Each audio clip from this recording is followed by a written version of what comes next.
မင်္ဂလာပါမစခင်မှာမိခွန်းတစ်ခုမေးချင်ပါတယ်တကယ်လို့အချိန်အကြာကြီးတွဲခဲ့တဲ့ကိုယ့်ရဲ့ချစ်သူကောင်မလေးကတော့စိတ်အယမ်းဆန်လာတယ်ဆိုရင်ဘယ်လိုဖြေရှင်းကြမလဲလမ်းခွဲစကားပြောမလားဒါမှမဟုတ်သူ့ရဲ့ဖြစ်တည်မှုကိုလက်ခံပြီးတော့သူစိတ်တိုင်းကြအတိုင်းနေပေးမလားဒါကတော့တော့စိတ်အယမ်းဆန်တဲ့ကောင်မလေးကိုလမ်းခွဲစကားပြောရကနေထိတ်လန့်စရာတွေခြောက်ခြားစရာတွေထူးဆန်းတာတွေကြုံခဲ့ရတဲ့လူတစ်ယောက်ရဲ့အကြောင်းပဲဖြစ်ပါတယ်။မိုးရွာနေတဲ့ညတညတိုက်ခန်းလေးထဲမှာချမ်းမီကဖုန်းကိုတင်းတင်းကြပ်ကြပ်ကင်ထားပြီးထိုင်နေတယ်။စခွင်ပေါ်မှာတော့သူ့ချစ်သူစီယာကိုပို့လိုက်တဲ့စာတစ်စောင်စင်းပြပေမဲ့လည်း reply တော့ပြန်မလာဘူး။ဘာလို့ reply မပြန်တာလဲ။သူမမျက်လုံးတွေကအိတ်မပျော်တာကြောင့်หนีရဲနေတယ်။စီယာနဲ့ချမ်းမီတွဲလာတာ3နှစ်ကျော်ပြီ။အစပိုင်းမှာတော့ချမ်းမီကချစ်ဖို့ကောင်းတယ်ဂယုစိုက်တယ်ဒါပေမဲ့တဖြည်းဖြည်းတဝန်တော်မှုကအစိတ်လိုဖြစ်လာတယ်။ဘသူနဲ့စကားပြောလဲမေးတယ် Facebook တွေအကစစစ်တယ်အလုံးနောက်ကျရင် live location တောင်းတယ်တခါတလေစီယာရေချိုးနေချိန်မှာတော့ဖုန်း unlock လုပ်ပြီးချက်တွေဖတ်တယ်နောက်ဆုံးတော့စီယာမခံနိုင်တော့ဘူးငါပင်ပန်းနေပြီချမ်းမီငါတို့ဒီမှာပဲရက်လိုက်ရအောင်အဲ့ဒီစကားကြားတဲ့ချိန်မှာချမ်းမီတိတ်သွားတယ်မငိုဘူးမအော်ဘူးခဏလောက်အောက်ကငုံကြည့်ပြီးမှတိုးတိုးလေးပြောတယ်ဒါဆိုနောက်ဆုံးတစ်လားလောက်ပဲငါနဲ့အတူနေပါစီယာစိတ်မကောင်းဖြစ်သွားတယ်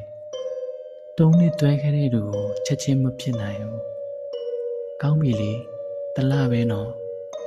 အဲ့ဒီနေ့အစပြီးချမ်းမီကပြောင်းလဲသွားတယ်ရံမဖြစ်တော့ဘူးဖုန်းမစစ်တော့ဘူးစီယာအလောက်ကပြန်လာတိုင်းထမင်းဟင်းပူပူလေးချက်ထားတယ်ဒီနေ့ပင်ပန်းလားမြများလဲစားအောင်နော်ဒုမအပြုံးတွေကငိမ့်ငိမ့်ချမ်းချမ်းပဲငိမ့်ချမ်းလို့တောင်တခါတလေစီယာစိတ်ထဲမတက်မတန်ဖြစ်လာတယ်တညမှာတော့စီယာလက်နိုးလာတယ်အခန်းထဲမှာမောင်မဲနေပြီးမူးတံပဲကြားနေရတယ်ဒါပေမဲ့အိပ်ရပြီးမှလူတစ်ယောက်ထိုင်နေတာကိုသူမြင်လိုက်ရတယ်ချမ်းမေ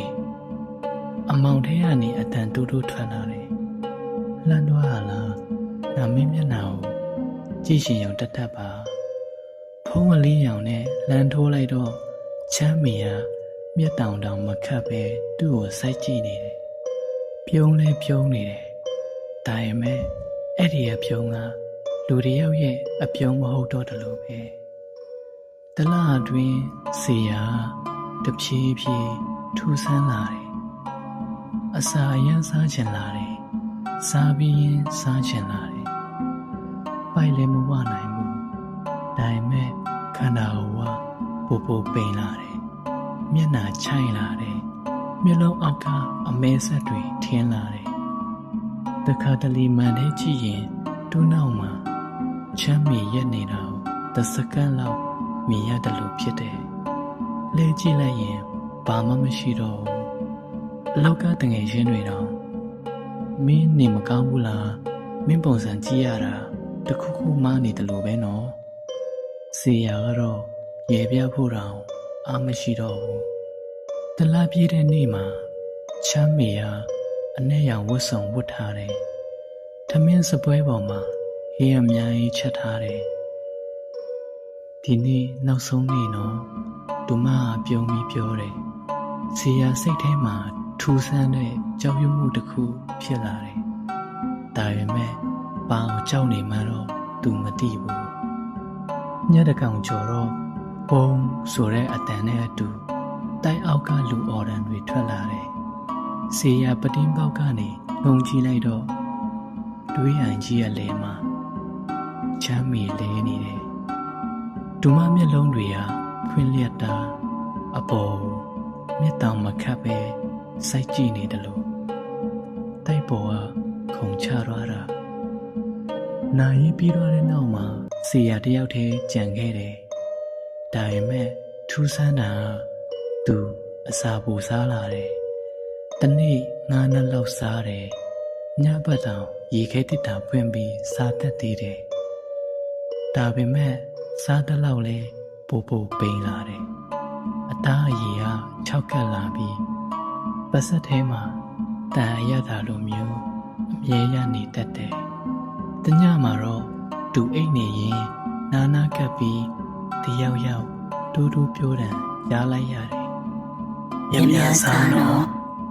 သူလန့်နိုးလာတော့အခန်းထဲမှာဘသူမှမရှိဘူး။ဒါပေမဲ့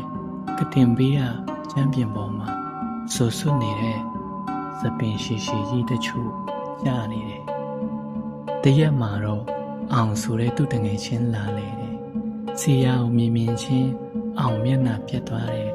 ။မိရဲ့ချင်းနေမဟုတ်တော့ဘူးထင်တယ်နော်။စီယာကသမင်းစပွဲရှိမှထိုင်ပြီးဗလာမျက်လုံးတွေနဲ့ဟင်းအိုးကိုပဲစိုက်ကြည့်နေတယ်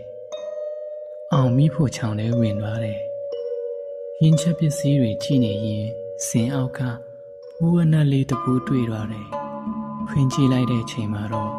အထဲမှာစပင်ရှိတွေလက်တရပိုင်းအစတွေခြောက်ကပ်နေတဲ့တွင်းနီအနှဲငယ်ပြီးတော့အောက်မှာနှုတ်တဆောင်အောင်လက်တုံနဲ့ဖတ်လိုက်တယ်။မင်းကငါ့ကိုထားရခြင်းတယ်။ဒါပေမဲ့ငါမင်းခန္ဓာကိုယ်ထဲမှာအမြဲရှိနေမှာအောင်ရုတ်တရက်အသက်ရှူကျက်သွားတယ်။သူချက်ချင်းတပေါ်ပေါက်သွားတယ်။အဲ့ဒီတလားလုံးချမ်းမီကသူ့စပင်တွေလက်သေးတွေတခြားတစ်ခုတွေကိုပါဟင်းထဲရောထည့်ပြီးစီယာကိုကျွေးနေခဲ့တာအောင်နောက်ပြန်ဆုပ်လိုက်တယ်အဲ့ဒီချိန်မှာတခုဝါနေတဲ့အတန်ထွက်လာတယ်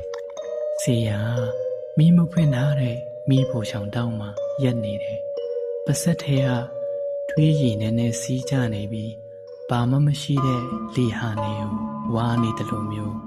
တူးမျက်လုံးတွေကဖြူဖြော့ပြီးအသက်မရှိတော့တဲ့ပုံပြီးတော့သူတဖြည်းဖြည်းချင်းအောင်ဘက်ကိုလဲကြည့်တယ်